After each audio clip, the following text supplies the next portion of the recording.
संगतीचे परिणाम प्रत्येक माणसाला जशी संगत केली तशा प्रकारे भोगावे लागतात। भजन करा। अस्वल पाला खाणारे जंगली जनावर मारुतीच्या संगतीला लागले आणि संगतीनं महाराज या ठिकाणी एवढे मोठे श्रीमंत झाले ते वांडर महाराज या ठिकाणी मारुतीला परिहार देतात। जन्म मरणाच्या वरती उडत होतो का मारुती ते द्वारा उणी श्रीराम भक्ती वानरपंथी उद्धरिया हेची नवर सांगो किती त्वा उद्धरली त्रिजगती तुझे पापी उद्धरती पाप निर्मुक्ती तुझे उद्धार करण्याचं साधन सत्संग एक महत्वाचं आहे किंवा रामायणाच्या माध्यमातून या ठिकाणी रामायणाचा थोडाफार या ठिकाणी अभ्यास मला परिवर्तन झाल्यामुळे सांगतो। जगामध्ये संत शांत आणि श्रीमंत असणारे श्री संत एकनाथ महाराज रामायण लिहित असताना युद्धकांडाच्या 45 पर्यंत रामायण लिहिलं आयुष्य संपलं। हरिपंडितासारखा चतुर्वेद मुखोद्गत असलेला सहशास्त्र साडीसरशास्त्र मुखोद्गत असलेला हरिपंडितासारखा विद्वान मुलगा रामायण कुठं लिहावं? काय जर म्हणजे हरिपंडित मध्ये मला रामायणाची काही गरज नाही। एक जण मला गावपाली एका गुळ खाणाऱ्या विधवा बाईचं गरीब बाईचं लेकरू एकनाथ महाराजाच्या घरी दररोज पुरणपोळीचा स्वयंपाक व्हायचा तिथंच खायला शिकलं आणि तिथंच रामायण ऐकायला शिकले तिथं रामायण वाचायला शिकले। एकनाथ महाराजांनी कृपा केली महाराज आणि एकनाथ महाराजाच्या पुढचं रामायण जे की नाही गावबाला लिहिलं ते गावबा पर्यंत या परिवी अनाथ भवदरिद्री होतो पीडित एका जनार्दनी यथ केलो सनात त्रिजगती विठाल विठाल।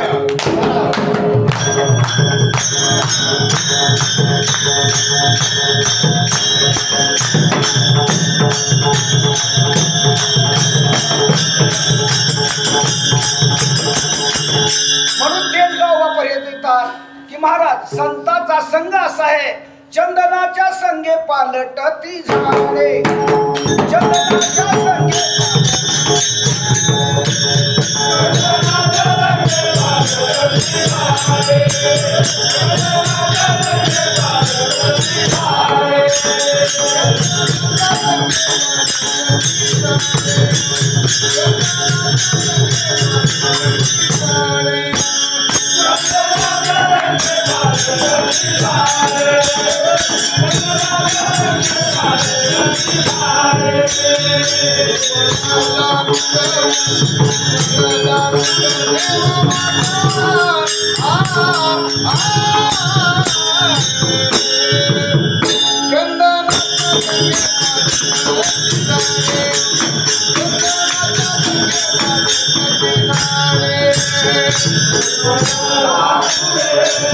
सांगतात एका वनस्पतीचा परिवार तेने चंदन केला डोंगर बकतसे चौफेर श्वास थोर आवरेना मल्याद्रीच्या ठाई चंदनाची झाडी पाही तेने डोंगर सर्वही गिरी केला चंदन विठाल विठाल।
चंदनाच्या संगतीने महाराज बोरीला बाभळीला बाकीच्या सर्वाला चंदन करण्याचं काम एका वनस्पतीला करण्याचं काम केलं तसं संतांनी सरिता केलो तैशा परी आणि चंदनाने बोरी यापी। या पद्धतीने संत काय करतात आपुल्यासारखे करीती तात्काळ आणि नाही काळ वेळ तया लागी। हा संतांचा महिमा आहे महाराज. हा झाला सत्संगाचा महिमा. आता आपण थोडक्यात कुसंगाचा महिमा या ठिकाणी वर्णन करण्याचा प्रयत्न करू. रामायणामध्ये एक पात्र आहे महाराज. रामायणामध्ये काही महिला आहेत. कौशल्य आहे, सुमित्रा आहे, कैकेयी आहे, सीता आहे, उर्मिला आहे, मांडवी आहे, श्रुतकीर्ती आहे. अनेक प्रकारचे पात्र या ठिकाणी स्त्रियाच्या रूपाने नटलेले आहे. पण त्याच्यामध्ये त्या कैकेयीच्या बरोबर आलेली पार्सल मंत्र आहे. राजा दशरथांचं ज्यावेळेला राज्य सिंहासनाच्या या ठिकाणी पांढरे केस झाले, राजा रिटायरमेंट झाला, कामातून गेला, त्यावेळेला राजाने विचार केला की आपल्याला आपलं राज्य बापाचा जोडा जर लेकाचा पायाला आला तर बापानं या ठिकाणी विचार केला पाहिजे, आपला कारभार मुलाच्या स्वाधीन केला पाहिजे. पण काही बाप, चिकट बाप, आपला कारभार सोडायला तयार नाही. काही झालं तरी बाच्या मना म्हणतात. बाप असा तसाच असते महाराज. म्हणून घर सुधारण्याकरता प्रत्येकांना जबाबदारी द्यायला पाहिजे. म्हणून या ठिकाणी आता अशा रीतीने या ठिकाणी दशरथ राजाला वाटलं आपल्याला रामाचा अभिषेक करावा आणि आपण या राज्यकारभारातून मुक्त व्हावं. रामाच्या अभिषेकाचं या ठिकाणी सूत्र कुलगुरू वशिष्ठाच्या माध्यमातून या ठिकाणी हल्लं आणि सकाळी सकाळी सूर्योदयाला 5:56 प्रभू रामचंद्राचा राज्याभिषेकाची तयारी केली. 4 समुद्राचं पाणी आणलं, ज्यात लागणाऱ्या मात्या वगैरे जे काही लागणाऱ्या औषधी तयार केल्या आणि प्रभू रामचंद्राच्या राज्याभिषेकाची तत्परता झाली. प्रभू रामचंद्राने स्नान करून, सीतेने स्नान करून अभिषेकाच्या तयारीने या ठिकाणी राजगादीची तयारी करतात. त्यावेळेला मंथरा नावाची बाई खूप बुद्धी उठली आणि बाथरूमच्या निमित्तानं एका झाडाला जाऊन भेटली. त्या झाडातून संशय निघाला आणि अशा प्रकारे तिला विकल्प तयार झाला. आणि त्या मंथरा नावाच्या बायकाईने कैकेयीला जागी केलं. कैकेयीला म्हणते, माय झोपलीस की काय, उठ आता तरी घडी डोळे, जरी अद्यापी नकळे, तरी मातेच्या खोळे, दगडाला पोटाती. उठ म्हणली माय, आपलं सगळं चाललंय, रामाचं राज्य जगात आलंय आणि तुझ्या भरताला वनवास पाहिलाय. ती म्हणली, हो दे की, राम आणि काय भरत वेगळं आहे काय? रामही आमचाच आहे पण भरतही आमचाच आहे. पण या पद्धतीने ती मंथरा नावाची बाई ज्यावेळेला पटून उठवते आणि तिच्या अंगाला जाऊन आलिंगन देते किंवा स्पर्श करते, त्यावेळेला मात्र तिच्यातला विकल्प उठला आणि त्या कैकेयी नावाच्या बाईच्या शरीरात घुसला. आणि ज्यावेळेला विकल्प शरीरामध्ये गेल्यानंतर महाराज राजा दशरथ कैकेयीला उठवण्याकरता येतोय, उठ म्हणतोय, त्यावेळेला त्याला भूत म्हणून, पिस म्हणून त्याला येड्यात घालते. आणि ते राजा दशरथ प्रेमाने म्हणतो, सुनयने, कोकिळ कंठे, गजगामिनी, हंसगामिनी. ती म्हणली, मुग्ध, तोंड दाखवायचं नाही, माझ्या समोर बोलायचं नाही. आपल्या पतीची अवहेलना करण्याचं कारण फक्त मंथरा नावाच्या बाईच्या विकल्पामुळे किंवा सतसंगतीमुळे झालं. आणि सकाळी होणारा राज्याभिषेकाचा सत्यानाश एका मंत्रेच्या विकल्पानं, कैकेयीच्या वचनानं महाराज या ठिकाणी राज्याभिषेक बंद पडला. कैकेयीने सांगितलं, राजा, अरे रामाला वनवास करताना, रामाला तुम्ही या ठिकाणी राज्याभिषेक करताना माझ्याकडे तुमचं ऋण आहे म्हणली. आणि जीवनामध्ये 3 गोष्टी सुटत नसतात. जगद्गुरु तुकारामाला सतत ऋण वैरा आणि हत्या, हे तो न सुटे नेदिता, हे का नेना पांडुरंगा, तुम्ही सांगत असा जगा. जगाचा निवास आहे मला. आज जरी पांढरे कपडे घालून मोठे माणसं जगात दिसत असतील, पण त्या माणसाने लोकांना लुबाडलेलं धन, कोणाचे उसने घेतलेले पैसे, कोणाचे मुंडके मोडलेले, हे ऋण माणसाला कुत्र होऊन तरी आज न उद्या फेडावं लागतात किंवा त्यांच्या पिढ्याला तरी त्याचं ऋण फेडावं लागतं. माणसाच्या जीवनात वैर आपण केलं. आता उदाहरणार्थ सापाला मुंगसानं पाहिलं, मुंगूस त्याच्या तुटून पडते, काही त्याने घेणं नसते. ही वैर सुटत नसते आणि हत्या सुटत नसते. या 3 गोष्टी जीवनामधून सुटत नसतात. म्हणून ती कैकेयी म्हणते, राजा दशरथ, माझं तुमच्यावर ऋण आहे, ते ऋण आधी द्या आणि मग अभिषेक रामाला करा. म्हणजे काय मागायचं ते माग, काही नाही म्हणले. पहिल्या वरानं रामाला वनवास, 14 वर्ष गंगातीर वनवासी.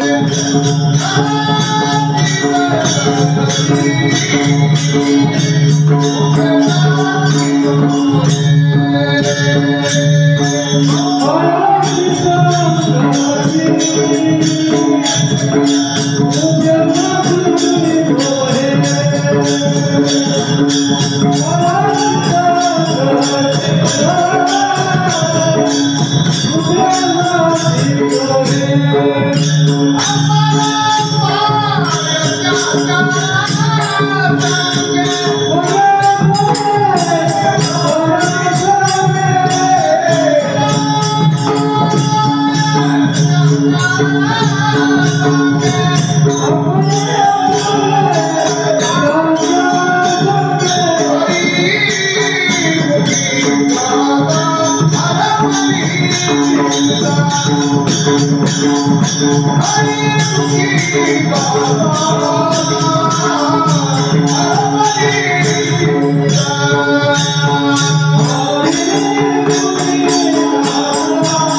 म्हणून या ठिकाणी तुम्हाला दुष्ट माणसाच्या संगतीचा परिणाम थोडक्यात सांगण्याचा प्रयत्न केला। पहिली सांगितली सुंदर अशा प्रकारे मुलगी पाहिली, सुंदर या ठिकाणी पत्नी मिळाली, दिसायला गोरी गोमटी होती, पण वागण्यात थोडा गडपटपणा होता। शास्त्रामध्ये उद्धालक नावाचे ऋषी होऊन गेले, त्यांनी लग्न केलं, त्या ऋषीची बायकोने त्या बायको नवऱ्याचं जमायचंच नाही। नवऱ्यानं सांगितलं की नाही आपल्या इथं आज भगवान महाराज या ठिकाणी लिंबेकर कीर्तनकार महाराज यायले, चांगल्या पद्धतीचा पुरणपोळीचा स्वयंपाक कर, असं म्हणून तिने पिठलं भाकरी टाकायची।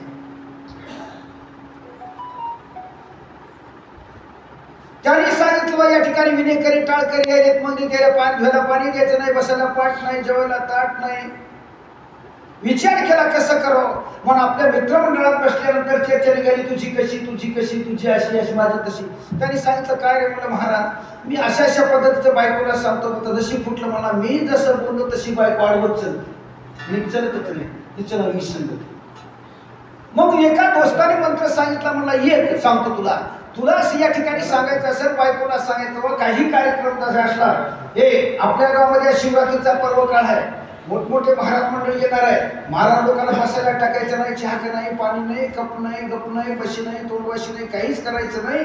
महाराजाला हाकाल होती, म्हणे का मी ते महाराजाचा आदरातिथ्य करणार, म्हणजे तुला सांगतो म्हणजे महाराजाला पिठलं भाकरी करते, म्हणे का महाराजाला मी श्री बालाजीचं जेवण करणार। नवऱ्यानं सांगितले विरोधामध्ये। एका दिवशी पितृतिथीचा सण आला आणि पितृतिथीचा सण आल्यानंतर या ठिकाणी ते आपल्या बायकोला म्हणाला, आज पितृ आहेत बरं का, आज या ठिकाणी मायबापाला जीव घालावं लागतंय, काहीच नाही, आपल्या जरा पैसे वगैरे नाही, त्याशिवाय काय नाही, आलेल्या पाहुण्याला पिठलं भाकरी कर। ते म्हणे का कोणाची याच बट्ट्यानं काढी मग चांगलंच करते म्हणे, वर ते केला स्वयंपाक, पाहुण्याला जेव घातलं, आलेल्या पाहुण्याचं स्वागत केलं। आता एक सांगतो म्हणला, पाहुणे जेवल्यानंतर पात्र मी उचलणार नाही, म्हणजे मी उचलणार। बाईने सांगितलं मी उचलणार, बरं नाही तुला तुझ्या म्हणावं, पण एक सांगतो मला, पात्र नदीला नेणार, पात्र नदीमध्ये नदीत मी टाकणार आणि नदीत टाकून या ठिकाणी मी पितरांना अशा प्रकारे नतमस्तक होणार। ती म्हणली नाही मी नदीत जाणार, बरं गेली तर काय हरकत नाही, मग खोल पाण्यात जायचं नको म्हणणार, फक्त पुढे इतक्या पाण्यात जा। पण ती बाई महाराज नवऱ्याच्या विरोधात वागणारी बाई म्हणली का मी गळे इतक्या पाण्यात जाईल, अहो खरंच गळे इतक्या पाण्यात गेली क्यों, कुठे गेली, विष्णुपुरीच्या प्रकल्पातच गेली। आता विष्णुपुरीकडे बाई ज्या वेळा गंगेनं वाहत गेली, त्यावेळा नवरा इकडे औरंगाबादकडे उलट्या दिशेने पळून झाला। म्हणजे का दोस्त मला काय झालं, नाही मला माझी बायको होऊन गेली, कुठे गेली, गंगेत गेली। अरे मला इकडे कसं चालायला असं, नाही म्हणला माझी विरोध दिशेमध्ये नेहमी वागत होती, म्हणून विरोधात मी बायकोला पाणी करता इकडे जातो। लेखक सांगतात कुसंगतीचा परिणाम वाईट आहे आणि त्याहीपेक्षा विसंगतीचा परिणाम सुद्धा वाईट आहे, म्हणून खडाची संगती उपयोगा नाहीये आणि आपला अपाय त्याचे निसंगे, म्हणून सज्जन अनंत बुद्धीचे